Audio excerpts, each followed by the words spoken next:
everybody. So this is a very delayed PAX East reaction video. First, it was awesome, and that's really all there is to say about it, but I will say more. I spent most of the time in lines. To get there, we didn't get there until after like 10:30. We were finding our way around the subway, and we learned quickly that the best way to find your way anywhere is just to follow all of the cosplayers. So we followed the cosplayers to the convention center, and there were a lot more people than I was expecting. I don't really know what I was expecting, but it was bigger than I imagined it would be.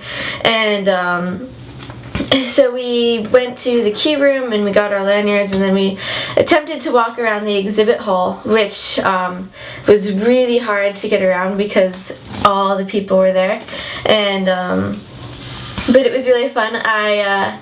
I took a picture with somebody who was cosplaying as the 11th Doctor. I found Waldo twice. It was fun.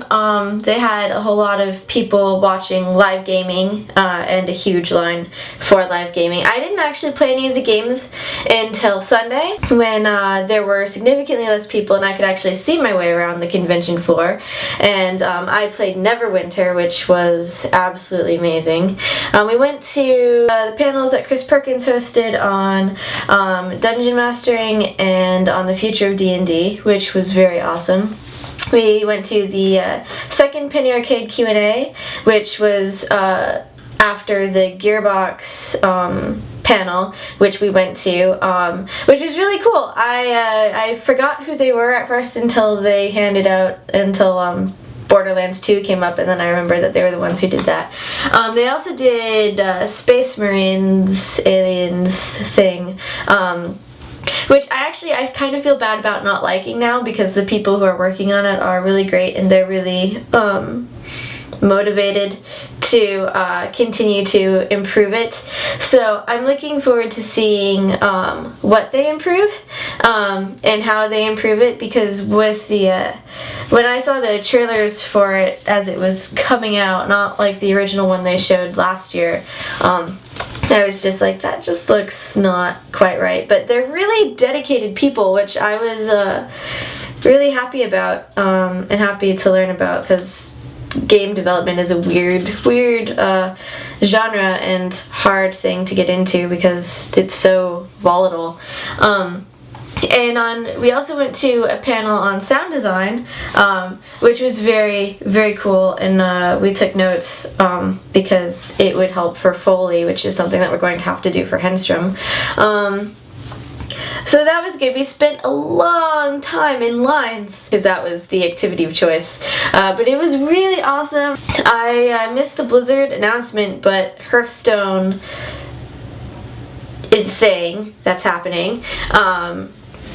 All of the games there looked great. I walked by the Catan booth where they were playing Star Trek Catan and promptly decided that we need to buy it. So we're going to buy Star Trek Catan. And it was wonderful being in like in a room full of all kinds of creative people, and it was just, you know, even just being in the presence of so many creative people sort of made me want to do more stuff.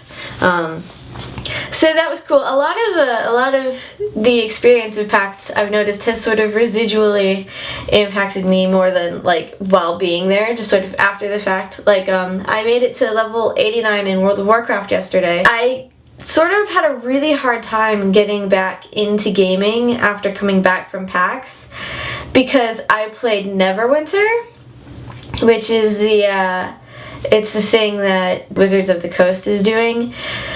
And it is like the best game ever, and I'm so excited about it, and it was so fun. It was such a joy to play, and I felt really badass the entire time I was playing it. It was just so interesting because you use so much more thought and, you know, thinking processes in that than I have used in World of Warcraft in a long time. And so I feel really bad because I'm such a huge Blizzard fangirl, because it's been so hard to get back into it after playing Neverwinter, because I just want to play that kind of game now. Like, all the time. It's action oriented, which I didn't understand what it meant when they were saying that until I played it. And basically it's like you focus on the person that you're trying to hit, which it makes combat so much more interesting. I was bored yesterday. It was like 1, 2, 5, 7 in the order that I do my spells in, trying to take down these creatures in Pandaria, and I was like, I miss pointing and clicking and shooting at things,